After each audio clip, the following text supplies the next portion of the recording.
here. If you're a music fan, some good music coming up this weekend. If you're out and about and want to listen to live music, uh, Lola's and my very good friends, the New Age Adinas, will be at the Route 88 barbecue on Friday night. Have you ever been up there, Lola? No, I It's haven't. it's very very nice. It's right up there in the park. If you know where the par three and the ski lift is, Yep. and it's outdoor. I mean, you go in to order, but you can bring your food outdoor. Um, I would put it this way: it is not inexpensive, but it's not terribly unreasonable either. But it's the barbecue is excellent, and you get beer and stuff like that, or if you're like me and a non-beer drinker, but you can actually get say White Claw or something like that as well. So or just a soft drink. Drinking is not necessary, but it might help your enjoyment. The New Age Adina is a fun band, three-piece band, starting at 6 o'clock. I think they go to 9. I think they go pretty long there, and it looks like it's going to be a beautiful night. So Yeah, it maybe you does. want to think about that. Um, let's see. I've got also. I've written this down. Oh, my very good friends, MSM, are going to be playing at the Black Sheep out at Black Sheep Winery out in the Caddis area, and they will be out there this Saturday night. That's always when they have things going on Saturday nights, and I think they get started there at about 7:30. Now, MSM is a really really fine band, three-piece band again, a little more electrified than the Muddle, but excellent, really good music. I'm sorry, I meant than the New Age Adinas. Because I was already going ahead to talk about my very good friends, the Muddle, who are going to be at Naughty Pines at 9 p.m. And I just lost it. I think that's on Friday night. Friday night, the Muddle.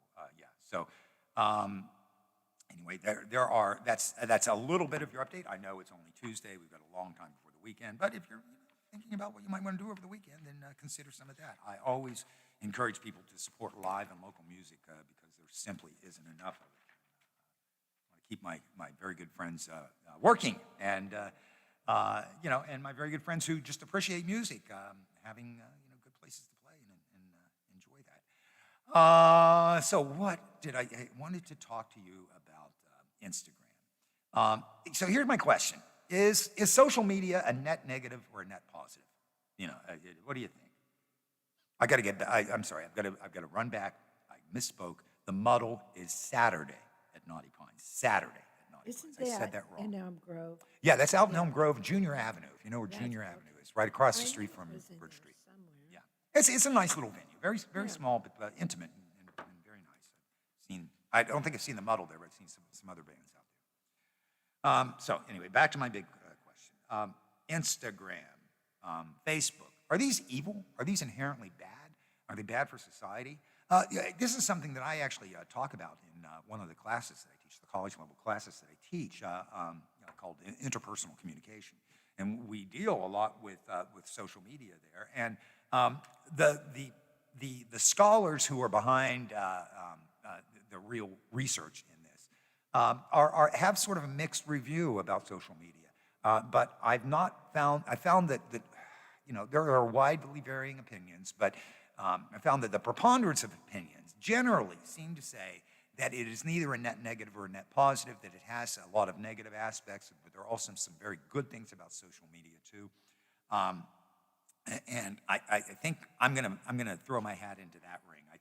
I think there are some positives out of this, but there are some very frightening negative aspects of social media that could be, I think, addressed if the people running social media found it to be their advantage. But the way social media works, if you remember, I don't know, I'm old enough to remember when the internet was first out there, and everybody was wondering, how are you going to monetize all this? How are you going to make money? Sure, you can create a website, but how can you make money out of that? And people didn't really want to put their credit cards in on something that was online and stuff. And of course, the world has changed a lot in the past 20 years or so. Um, and now we've got these social media platforms that we hadn't even considered in the beginning, and originally Facebook and other similar things. I mean, before that we had MySpace.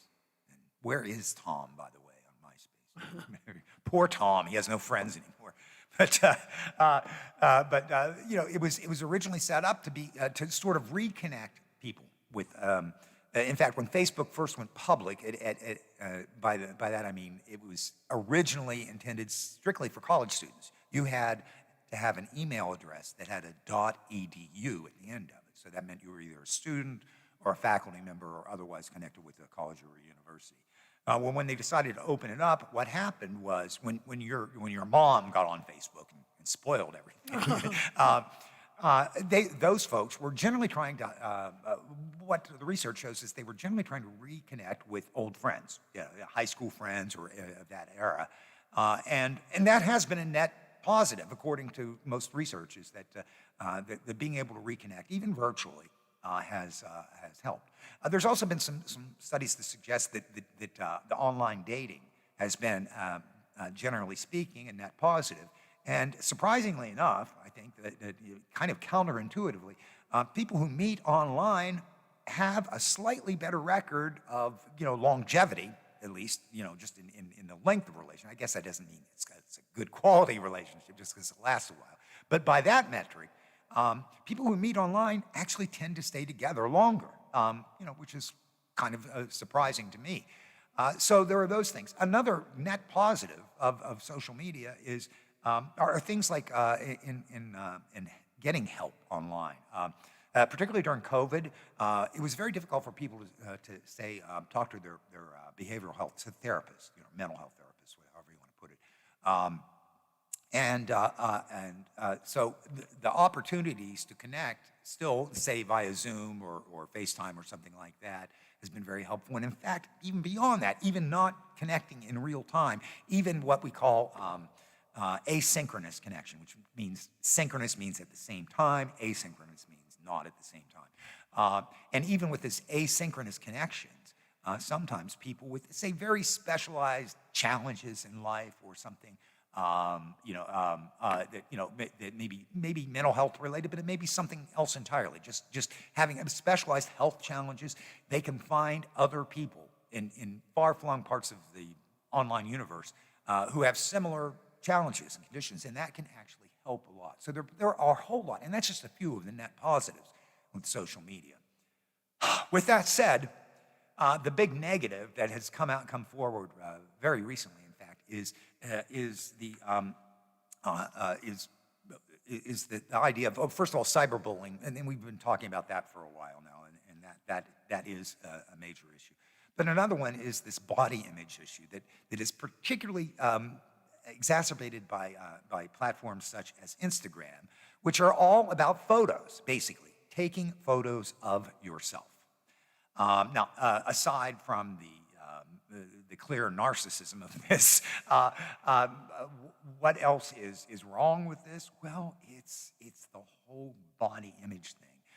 Adolescent girls, and this is again evidence-based, adolescent girls struggle much more than adolescent boys over areas of body image, and this is thought to be probably a result of how we socialize our kids.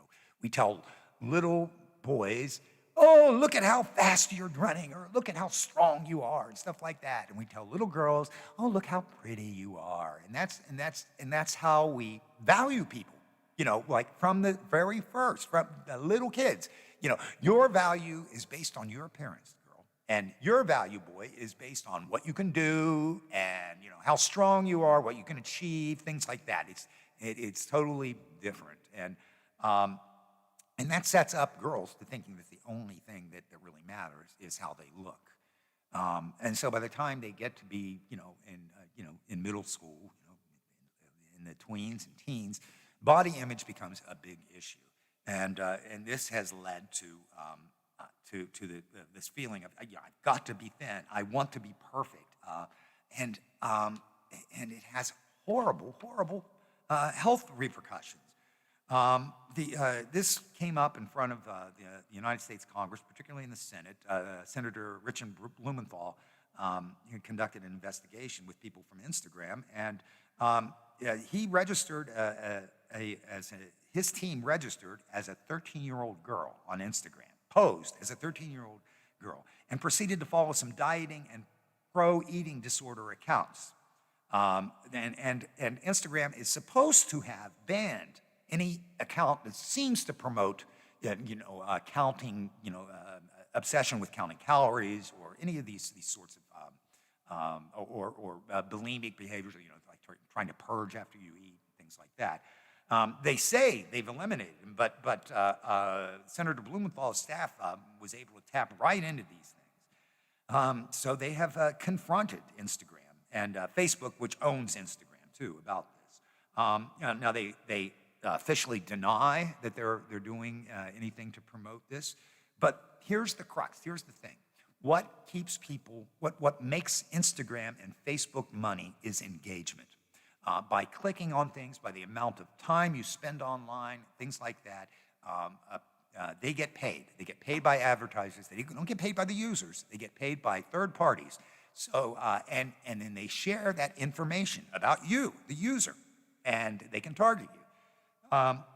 So they have a disincentive to address some of these issues because they want to keep people online. They want to keep people engaged. And if you're worried about your weight or something like that, or you're worried about the way you look, and that you don't look like the girl on the cover of Cosmopolitan magazine, then you're going to stay engaged and you're going to start talking to people. Well, I'm a dad, In fact, I'm a grandfather now. I've got a granddaughter too.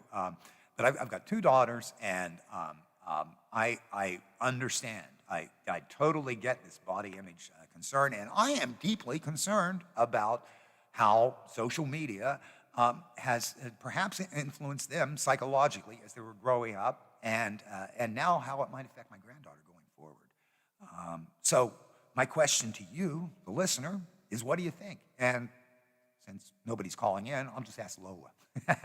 Lola, what do you think about this? Can you add to this conversation a little bit? Well, I happen to agree with the studies that say that.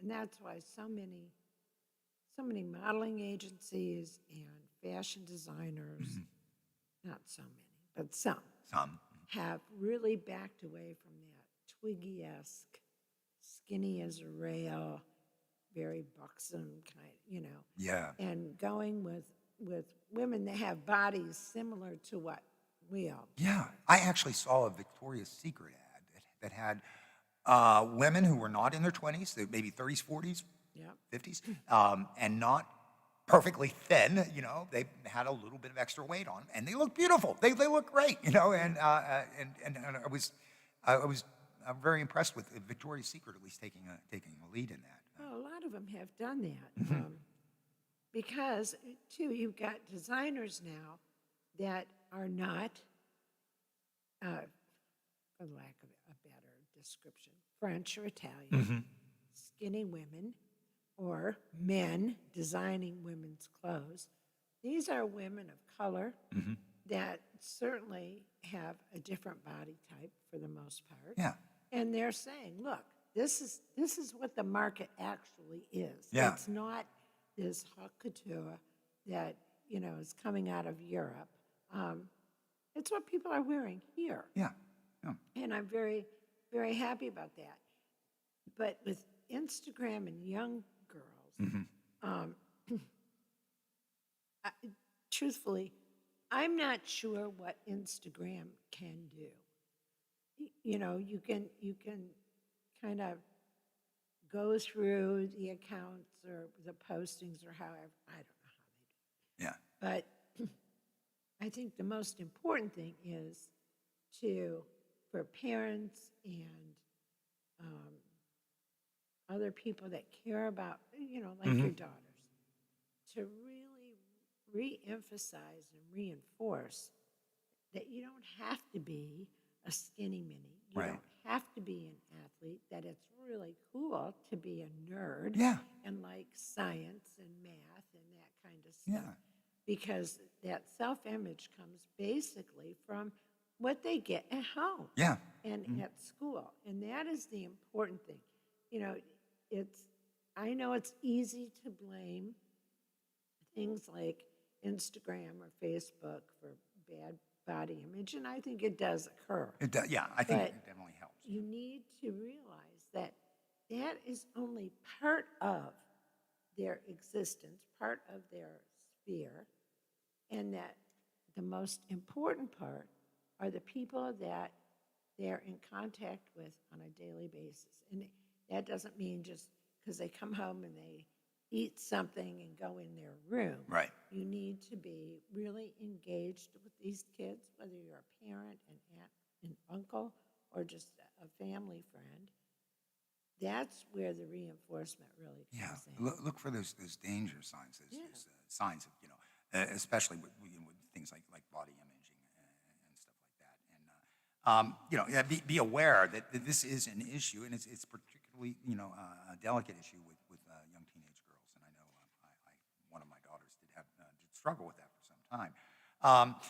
Chelsea Cronengold, communications leader for the National Eating Disorders Association, said that while Instagram and other social media sites may not cause eating disorders and other body image issues, we know it's definitely a strong risk factor in these situations.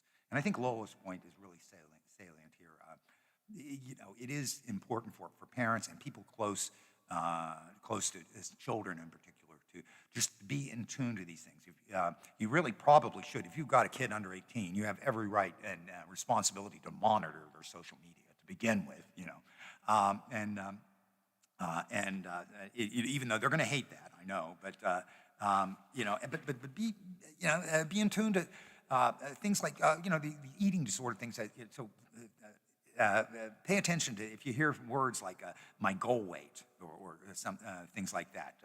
A lot of what people who are suffering with eating disorders and other psychological challenges, they look for what we call confirmation bias, which is also something that we see in politics all the time.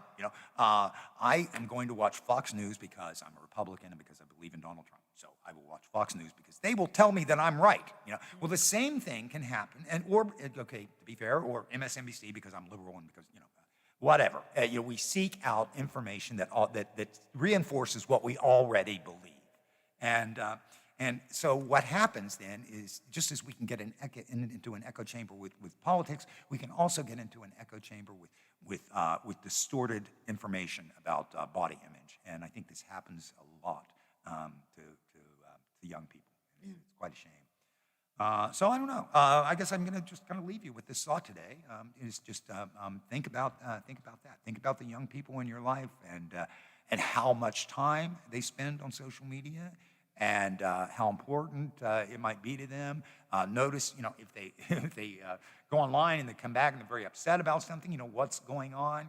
Talk to them. And I know because having been a parent for quite some time, I know that a lot of times teenagers are really reticent to talk to, their lame parents about something like that.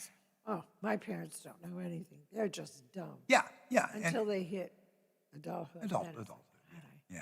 I didn't realize they were so smart. Yeah. My parents used to drive me crazy with telling me that over and over. And I would say, I don't think you're dumb. I just think you're misinformed, And what a diplomat. Mine was just, well, you're just dumb. Yeah, but that was truly how I felt, and in some cases I was right, but in general, what they said was true. I did come to realize that the wisdom of what they were trying to impart to me as I was an arrogant adolescent, and You? Yeah, I was just as bad. Hey, one other thing I did not get to, and this is really serious. I meant to do this right at the top of the show, and I completely forgot. And this is unusual, but I just want to ask a personal thing. Does anybody out there in the Ohio Valley know a little old man named Hitch? Hitch. The only thing I know about him is that he is a veteran, and I had a run-in with this gentleman yesterday, and I was a rude jerk to this guy, and I feel terrible. I owe him a big apology. And I'm just really almost never rude to people, but I was rude to Hitch. Hitch, wherever you are, I am so sorry. I owe you a big apology. If anybody knows of Hitch, call the radio station. Tell Lola, if I'm not here, who you think it might be and how I might get in touch with him, because I'd really like to give him an apology because I'm not that jerk that I acted like for a few minutes yesterday. All right, that's me. That's my confession for today. Thanks for listening. I will be back here tomorrow at 2 just 2 to 3 for another waste of your perfectly good time. I enjoyed. Lola, thank you, and I'm going to go sleep off my wine. Have a good afternoon, everybody. We'll see you tomorrow.